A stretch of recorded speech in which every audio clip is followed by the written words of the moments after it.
And welcome back. Another episode of Hair Mafia. The boss, Tracy. I'm the bitch. And we're back in business. Yes. Oh, where do we start? First off, how was your weekend? It was hectic. So here we have 39th Street, the gay strip. I just call it the strip. I was out dancing in the parking lot till 3:30. Oh. Clubs closed here at like 2, making new friends. Got up early for work. Then Saturday, I officiated a wedding that I thought I was just speaking at. Wrote a speech 10 minutes before. They thought it was great. Then I went to a costume party, 90s theme, and they told me I couldn't get in unless I dressed up. So I said, give me 2 trash bags and some duct tape, and I was Missy Elliott. Perfect. Oh, and then I also went to a pool party just to say happy birthday, and they tried to get me to stay. And then Sunday I took a mental health day, but then I got a bunch of text messages about someone needing to get their son into counseling, and I didn't answer it till Monday. But how was your weekend? You got a good weekend coming up, too. I do have a good weekend coming up. Well, you know, I didn't work Saturday and I didn't work Sunday or Monday. So I really didn't do much of anything. Hung out with the kids at the pool. Went to a pool party with an old stylist that I used to work with. And it was actually at her house. And had fun there. And then watched the VMAs and I wasn't impressed. Why weren't you impressed? I just didn't know anybody on there. I don't know if I'm getting old or it's like Taylor Swift I knew. Snoop Dogg And Eminem, but they were like in hologram form. And I'm like, Nicki Minaj. But I'm just like, I don't know any of these people. So that's basically all I did. I heard. Monday I delivered some hair, you know, so today I worked. Yeah, I heard you ran into some other old friends at the pool party, but I did run into some old friends, yes. It was a nice time. they was fucked up. Yes. But we'll leave that where that is. Okay, so today... What's the topic of the day? The hit list. Well, yeah, we just have one. Well, we're talking about a couple things, but I think accountability is the word for us this episode. AKA personal responsibility. Yes. Where are we going to start? Like professionally, personally, or just as it comes? We can start professionally. Okay. Holding yourself accountable as a stylist. And then we'll get to the more juicy stuff. Yeah, like G for general audience. Then we go NC-17. No, I'm kidding. Not that far. Okay, so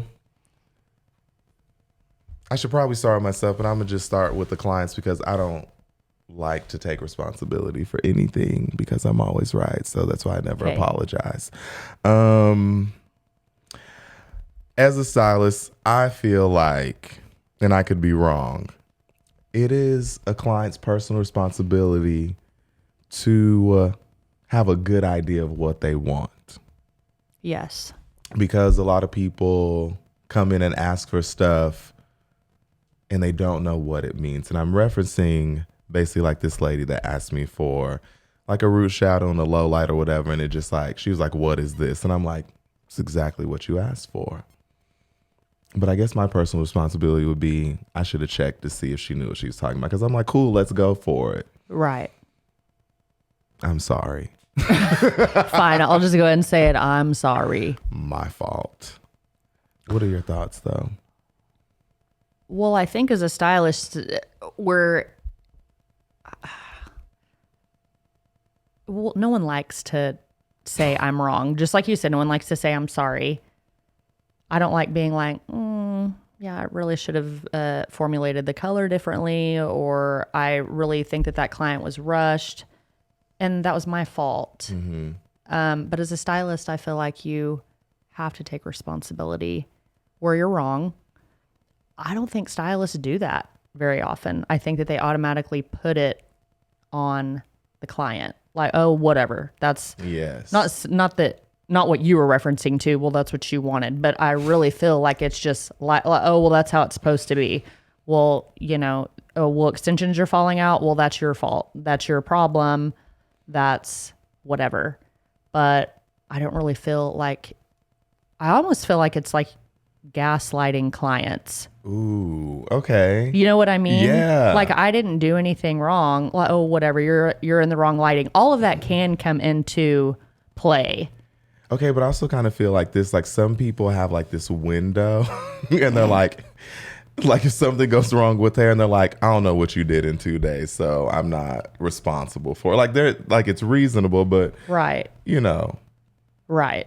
I'm like, in 2 days, what could they have really done? Right. Right. And some people are like, absolutely not, you bitch. It's Yeah, like, and it's all in how you approach it. So clients need to be held accountable, or kind of really how they maybe approach you yeah. or me or just anybody. Yeah, because I was gonna say that, Like, hey, I really hate my hair. It's like, ew, well, okay. None of us like hearing that, but there's different ways to say it. Like, hey, it didn't get, my lowlights weren't dark enough. I can't really tell anything was done, or, and if someone is willing to communicate stuff that they're unhappy about in like a respectful way, keyword respect. I'm like, you know what? Just come in Saturday night or Saturday. Let's fix it. But when people are like, I can't even walk out of my house because my hair looks like this. And it's like, what are you even talking about? It doesn't even look bad. And then I just feel like totally defeated. Oh, I just straight up want to cry. Yeah. Well, because it's like the approach. Like, I will say I do appreciate anybody that will give me the opportunity to fix it. Totally. Because again, too, it's like, okay, I'm learning how to get on the same page as someone, or like how something can be miscommunicated. But like, for instance, like I'm going to like summarize, like someone, second time I was doing the hair, they said, I look dark and dingy. I look dirty. And I'm like, dang. And I was bright and beautiful. We're getting further and further away from my vision. I'm like, first of all, you didn't even show me a picture. And then they send me all these texts of what they wanted. And it was actually kind of what they told me they didn't want. And I was like, okay. So you're like, starting from now. You're fired. Yeah. You're done. You're out of here. But yeah, I think that there's people just need to be like mutually accountable. Mm-hmm.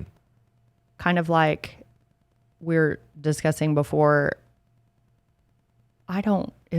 If I have a client who I've known for a long time, like Sally coming to me for 4 years and she's running 15 to 20 minutes late, Yes. I'm not going to cancel her appointment and say, oh, well, I'm sorry you're 15 minutes late. Like, you're done, you're canceled, reschedule, and I charged you a fee.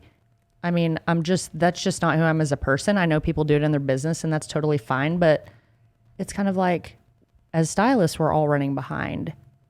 Like, not every day, all day, but I've been in that situation to where I'm like, I'm pretty sure I've been like, oh my gosh, I'm sorry, I'm running 15 to 20 minutes behind.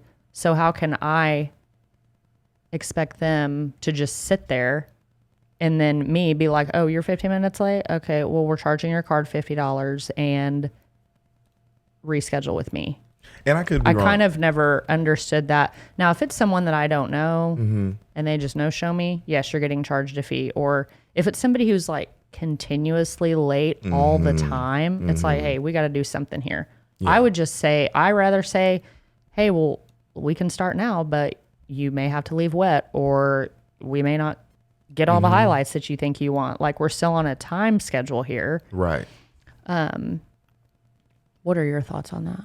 Well, sometimes I feel like people, and again, I could be wrong, like they have these strict policies. I mean, like, yes, you do want to be timely, but I'm like, if somebody's like 15 minutes late, or they've kind of communicated to you, I'm like, sometimes I feel like they charge these fees as like quick cash. It's like, yeah, oh yeah, I get this percentage or whatever. But like, I had a friend way before I did hair, she would always post her cancellation policies. And she was like, if you don't cancel within 48 hours, 100% of this. And I'm like, 48 hours? Yeah. Like, especially 2020, it's like you didn't know what was going to happen. So, well, true. I mean, you couldn't get your hair done back then. Well, that was the excuse, was COVID. Anything to get out of anything.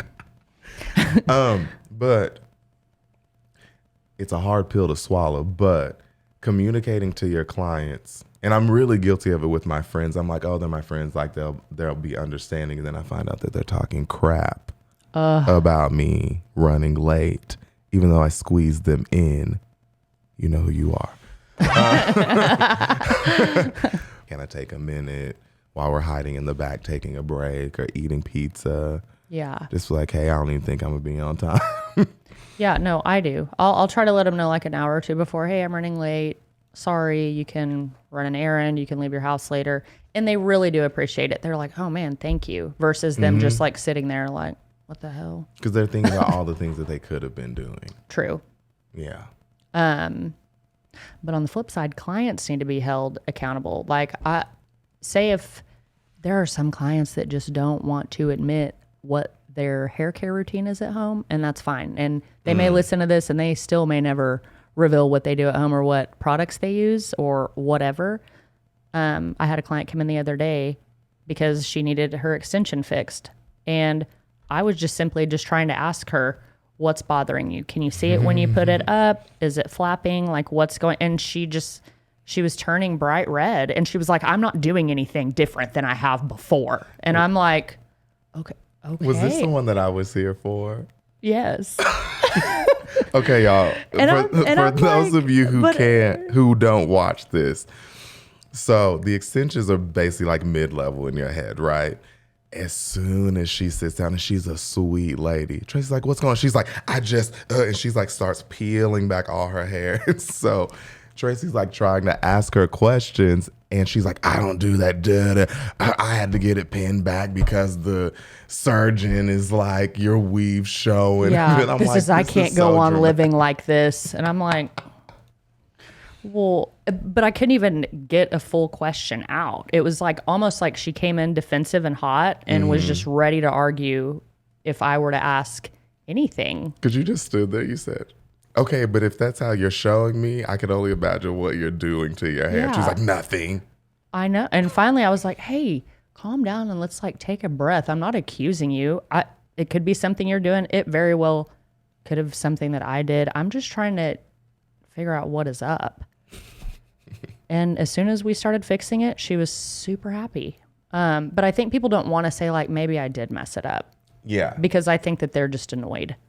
I don't know. Or they have this idea of what their hair should be, whether it's color or extensions or whatever. And it's like, it's really important to communicate that, but I think that they don't want to say it. And then it's like, okay, why are you not happy? Yeah. And then they still won't say.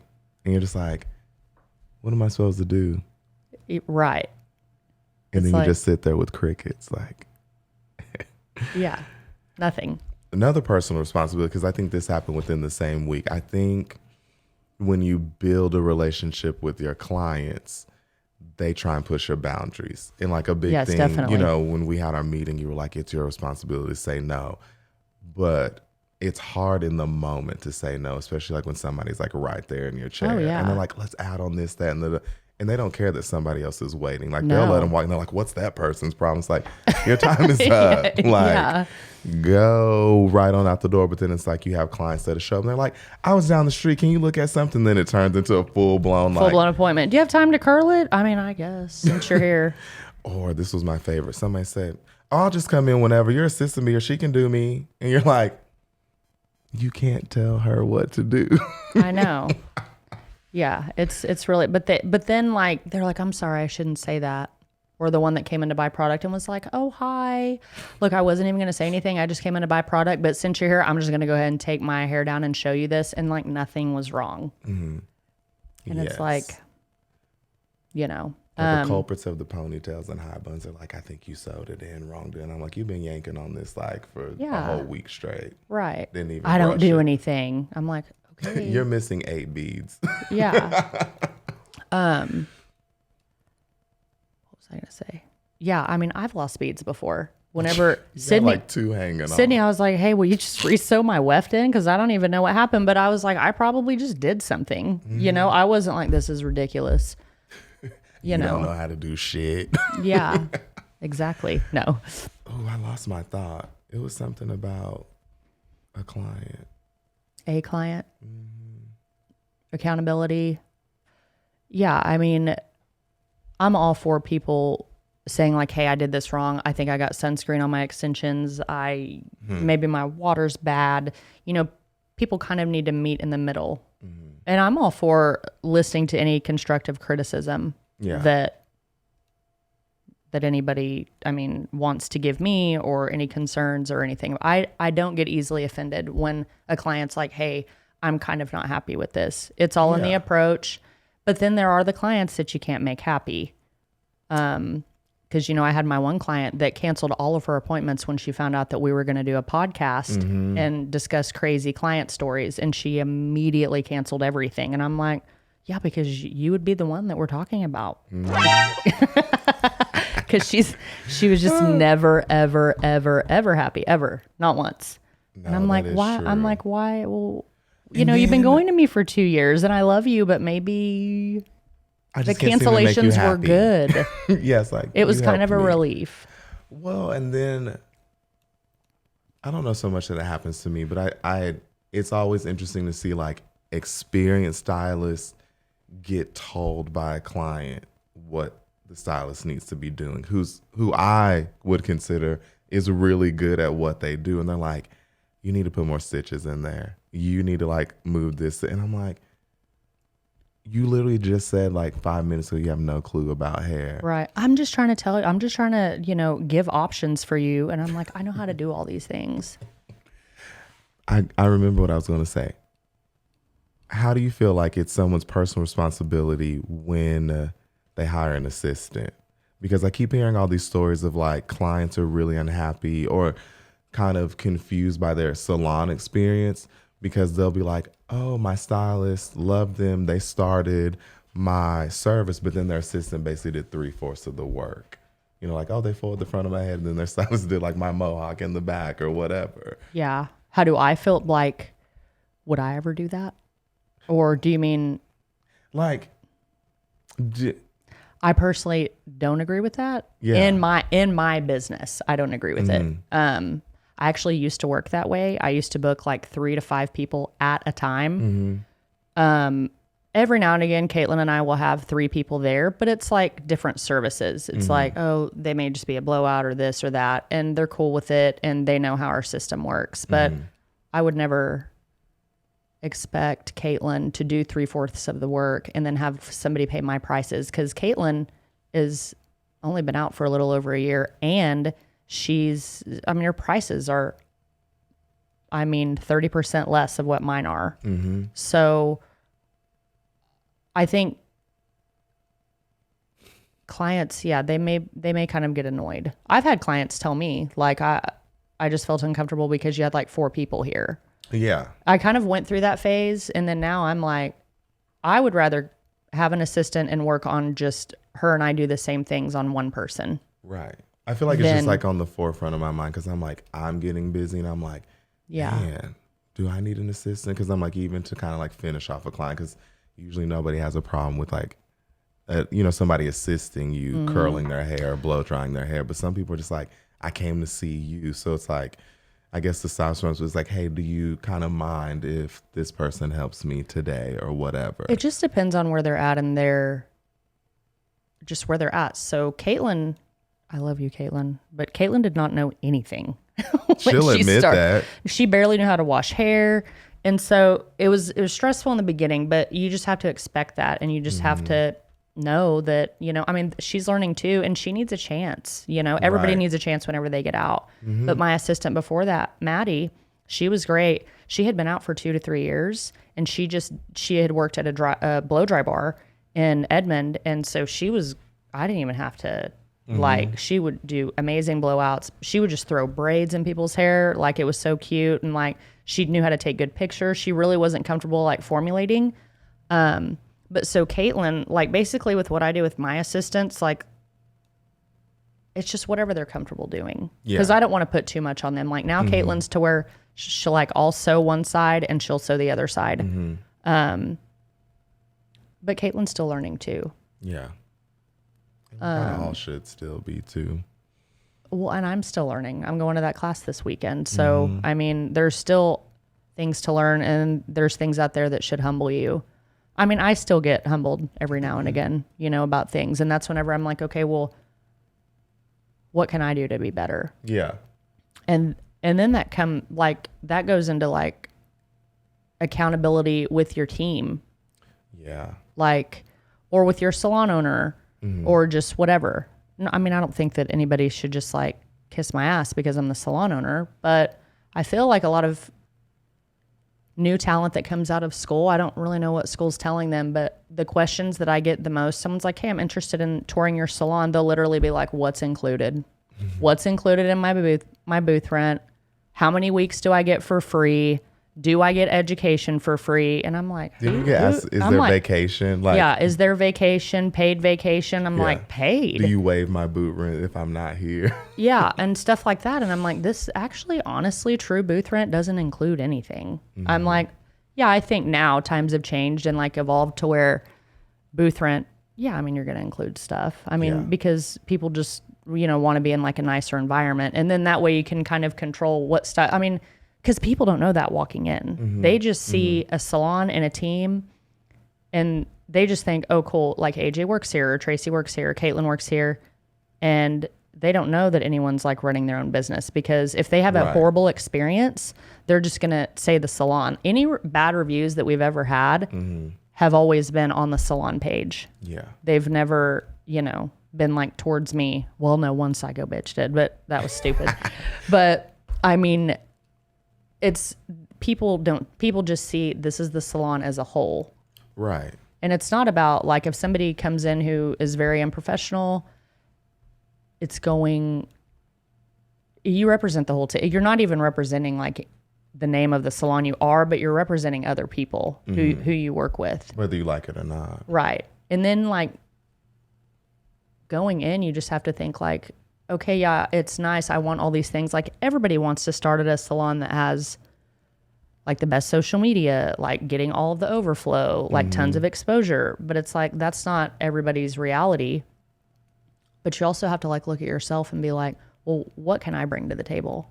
Yeah. Like I have a good attitude. I'm professional. I'm willing to learn. I'm willing to work. And not just, well, I'm just going to like go to every salon until I get like, if I get the most at this salon, that's just where I'll go. Yeah. I think that some people do have that attitude coming out. I guess so. Not everybody. You weren't that way. You I were didn't like, know what to expect. but like you weren't that way. Caitlin was, but I do. There have been some booth renters that's like, oh, what do I get 4 weeks free? I'm like, well, no, that's like at Sola salons, and that's because you're building out your own little area. That's why they give you all of that for free. Right. So I think I like my last point though too is like, especially when you get like a client that has come from somewhere else, and you know, I welcome them with open arms or whatever, because I'm like, your experience could be whatever, but you know, I think sometimes people have a hard time. You know, they always reference their old stylist or whatever. Yeah. But that wasn't even my point. My point is, I feel like it's both the client and the stylist's responsibility to kind of like build this relationship where you are kind of feeding like knowledge about what you're doing to your client's hair. Because there's so many people that come in, they're like, I don't know what they did to my hair. And you almost kind of like, it's like simple questions like, well, do you normally get a partial or like, you know, whatever. And I think that, and I don't know, I mean, your opinion, but I'm like, I think it's okay to like share like somebody's formula with them or something like that. I I'm think just kind it of like, is. but some people are like so protective over, and they're like, oh my God, I don't want to ask them. They know I'm going somewhere else. And I'm like, but not everything lasts, you know, it's like, or just know what services you're getting. Well, yeah, I think some stylists will willingly give it up, but then that comes as a conversation to them. Like, hey, I don't really want to go to you anymore, but can I have your formula? Yeah. If it's like, hey, this salon just opened up down the street from my house, it's just easier for me to go there. Do you mind? But I think a lot of clients who do come to us that aren't happy from other places, and vice versa. I can't make everybody happy. I mean, my clients have, you know, and especially extensions, you do have turnover. But I mean, I think it would be hard if somebody messaged me and was like, hey, I like just don't really like you or the salon, and I'm just going to go somewhere else, but what's your formula? Give me my stuff. No, for real. I don't see it as a big deal though. But I mean, yeah. Yeah. I mean, like a couple months ago, they were just like, they won't give it to me. Like people who steal your client's extension hair that they paid for. Don't do it. Personal responsibility. Accountability. Be straight up. Yeah, that's really hard. The other salons need to have accountability as well. Not just like the salon that you're in. Yes, you yourself, you to your clients to you, you to your team or your peers. Mm-hmm. But other salons just need to be like, cool, whatever. Like there's been so many times they're like, hey, I'm going to go here. And I'm totally fine with it. As long as they say, hey, I'm going to go here. I'm like, man, okay, great. I hope your experience is great. And I have given formulas away as long as they tell me. Now, right, if they're honest and respectful. If they just cancel everything and then I see like, you know, all of this not my work when it's my work on another salon's hair page, I'm like. And it's not even bad work. And it's not even bad. I saw one that time and I'm like, okay, I did her hair in July and it's November and these people are saying not my work. I'm like, what's this? Anywho. But yeah, things like that. Accountability. Yes. And, you know, one little tidbit, because some people just, you know, there's, you know, walk-in culture or whatever you want to call it. But I'm like, just for funsies, y'all need to Google some of these salons and read their Yelp reviews because they're actually really funny.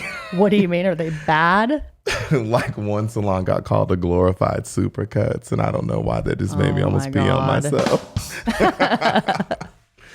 But no, like people literally will write like stories. So if you're just like up late at night and just want to hear like, not even horror stories, but just like encounters. Right. And like some people like, we pulled the cameras and you were always late, you asshole. It's like, what cameras?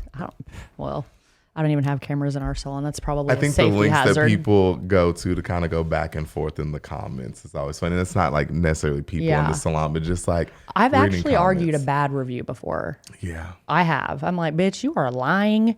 Like this review is not true. Is that the one that turned out like what? Okay, my clients were like, hey, is she even talking about you? And I was like, yeah, no, I mean, I know who she is. I did her hair 5 months ago. Leaves a review on Christmas Eve. And then she's like, I can't believe you guys have nothing better to do on Christmas. Because it was the next day and it was just showing up. And then there were like 2 other salons that liked her review. And I'm like, okay, you bitch, it's on. I was thinking maybe I have it like we got the straight razor out. No, I was thinking about the one and we're like running out of time, but it was like this guy left a bad review, but it was like because his girlfriend was cheating on him. So he was like talking shit about the salon. You're like, dude, you didn't even get your hair done here. He's like, oh, I actually ended up feeling bad for the guy because I was like, dude, you didn't get your hair done here. And guess what? She doesn't work here anymore. He's like, man, I'm so sorry. She broke my heart. And I'm like, dude, I feel for you. Yeah. I mean, I actually felt bad for him. He's like, I'll take it off right now. And I'm like, okay, have a better day. So well, that's pretty much it. Yeah. Wouldn't you say? I mean, it could just go on and on. But oh, yeah. Thanks for joining another Hair Mafia podcast. Yes, we will see you next time. Yeah, whenever you decide to listen. Okay.